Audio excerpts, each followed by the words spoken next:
Bismillahirrahmanirrahim. Assalamualaikum warahmatullahi wabarakatuh. Alhamdulillahi haqqa hamdih. Iyyahu na'budu wa iyyahu nasta'in. Asyhadu an la ilaha illallah wa asyhadu anna Muhammadan abduhu wa rasuluh. Allahumma shalli ala sayyidina Muhammad wa ala ali sayyidina Muhammad. Amma ba'd. Sivitas manja yang dirahmati oleh Allah Subhanahu wa taala. Begitu selesai perang Badar, baginda Nabi Muhammad sallallahu alaihi wasallam bersabda, "Raja'na min jihadil asghar ila jihadil akbar." Kami baru saja pulang dari perang kecil menuju kepada perang yang besar. Kemudian para sahabat bertanya, "Apa itu perang besar ya Rasulullah?" Perang besarnya adalah jihadun nafs, perang melawan hawa nafsu. Ketika Allah Subhanahu wa ta'ala menciptakan makhluk yang namanya nafsu, kemudian Allah memerintahkan kepada nafsu itu untuk maju ke depan, dan nafsu diam saja di tempat. Allah perintahkan nafsu untuk ke belakang, nafsu tetap di tempat. Allah perintahkan nafsu untuk berputar, nafsu tetap diam di tempat.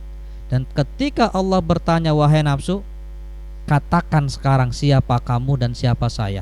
Man anta wa man ana." Nafsu bilang, "Saya adalah saya dan engkau adalah engkau. Tidak ada hubungan di antara kita."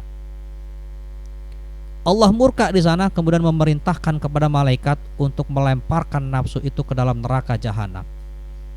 Disiksa selama ratusan tahun.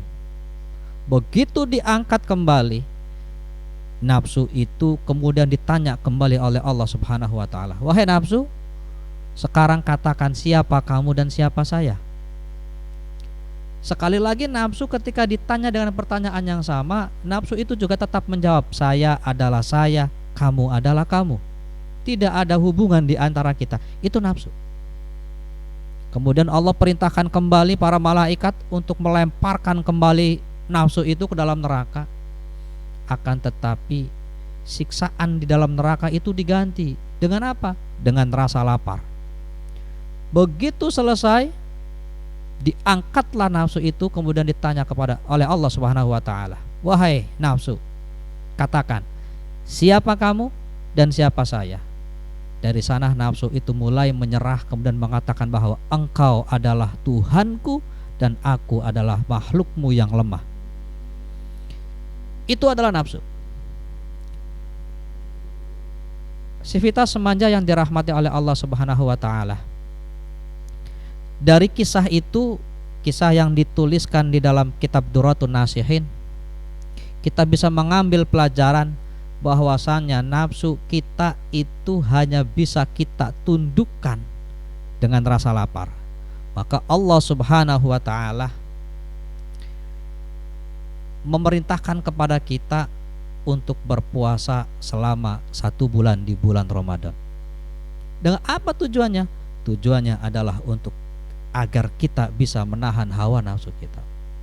Akan tetapi baginda Nabi Muhammad sallallahu alaihi wasallam bersabda, "Kam min shaimin laisa lahu min siyamihi ilal ju' wal 'atsy."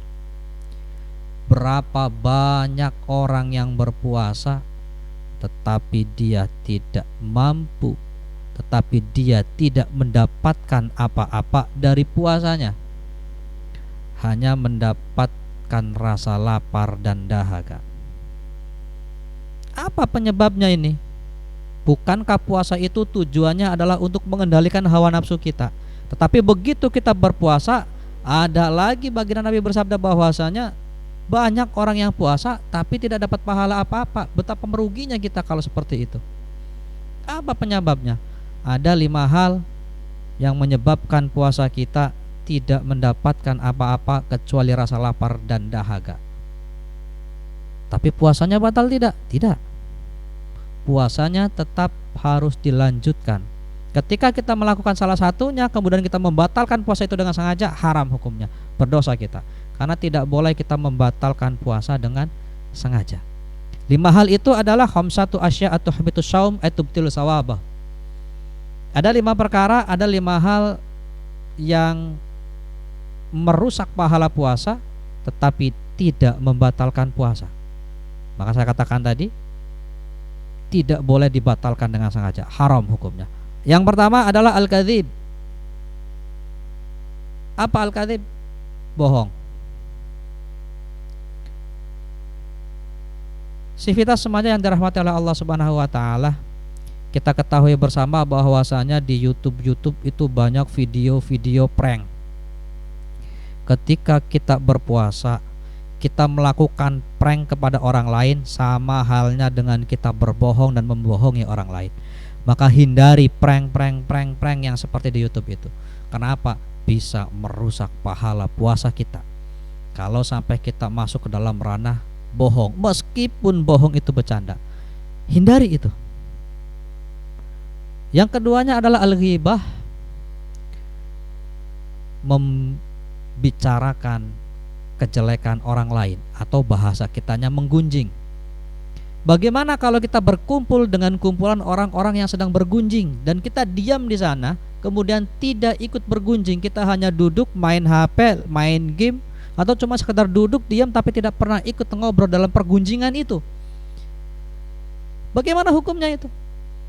Hukumnya tetap haram, meskipun kita hanya duduk di sana, tidak ikut dalam pergunjingan tersebut. Misalkan fulan dan fulanah sedang ngobrol, bergunjing, dia membicarakan temannya tentang keburukan temannya.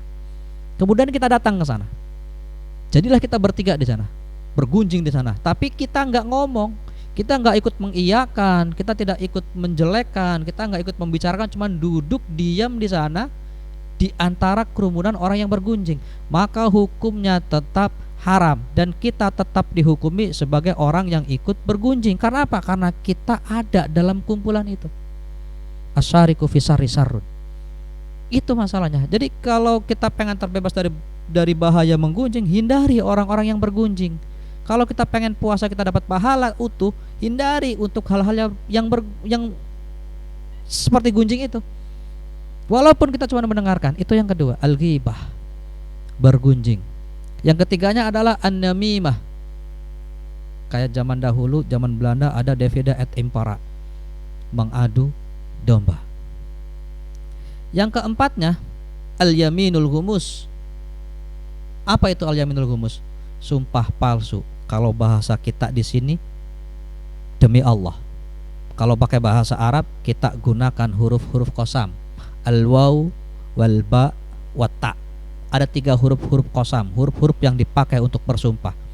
Wallahi, tallahi, billahi. Jangan pernah menggunakan kata itu untuk bersumpah. Karena apa? Karena Allah murka ketika kita bersumpah tetapi sumpahnya sumpah palsu. Allah murka, Allah tidak ridho namanya dipakai untuk bersumpah. Hati-hati. Kadang-kadang kita untuk melegalkan sesuatu, untuk meyakinkan seseorang, kita suka bilang wallahi, demi Allah saya lakukan itu. Kalau Allah gak ridho, kalau itu sumpahnya palsu, Allah gak ridho. Kalau Allah gak ridho, neraka urusannya, berdosa, haram di sana. Kalau ada orang sudah sumpah palsu, maka wajib baginya untuk mengganti itu dengan berpuasa 3 hari. Itu yang keempat. Yang terakhir adalah an-nadru bisyahwat. Apa itu? Memandang lawan jenis dengan syahwat. Sivitas semanja yang dirahmati oleh Allah Subhanahu wa taala. Kebiasaan bangsa kita, kebiasaan orang-orang kita ketika bulan Ramadan pada sore hari, kebiasaan adalah ngabuburit, jalan-jalan sore untuk menunggu waktu berbuka puasa. Di sana kalau kita tidak hati-hati, banyak di antara kita yang memandang lawan jenis dengan syahwat. Kenapa? Karena di sana terjadi ikhtilat, terjadi perkumpulan antara orang-orang, antara laki-laki dan perempuan di sana, berbaur, saling memandang, bahkan ada yang berpacaran. Kalau kita lakukan itu, masuk ke dalam an-nadru bisyahawat. Hati-hati, diingat ada 5 hal yang merusak pahala puasa, tetapi puasa kita tidak batal di sana. Al-kadzib, berbohong, al-ghibah, bergunjing, an-namimah, mengadu domba, al-yaminul humus, sumpah palsu, dan terakhir an-nadru bisyahwat.